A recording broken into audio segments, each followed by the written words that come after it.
هي أجمل صورة يصنعها مهرجان الأغنية الأمازيغية في طبعته 16. لا وصف ولا تعبير.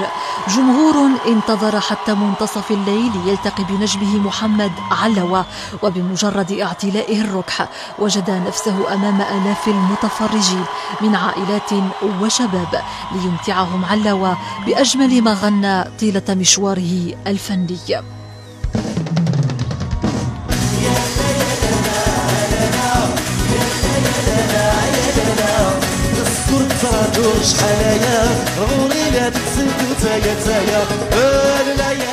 الحنجرة الذهبية التي استطاعت أن تصنع أجواء استثنائية في عاصمة الحماديين، حيث تحول الملعب بأرضيته ومدرجاته إلى حفل أسطوري.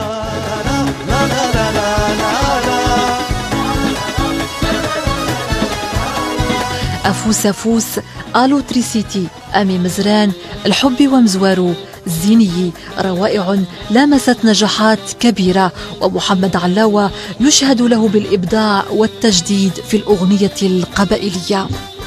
هي العمري ورحنا الروحي يا تفاتنا دنيتي يا تفاتنا دنيتي.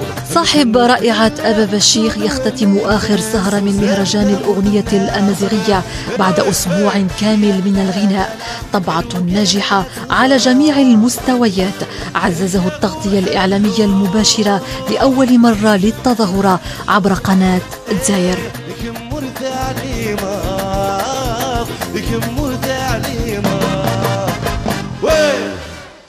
خاصني نرجع تبالي عجبكم الحال، وان شاء الله غنمري ان شاء الله دون دي زوكاسيون باراي باسكو سا كاع لي فرحه سواطاس سوالي فرحه لنا كل فامي لاش داكيكس فرحنا طاس طاس.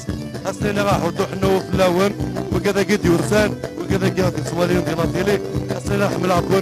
ميرسي بوكو اردوفان الى بروشين ان شاء الله. كيزيدو صحه لهذا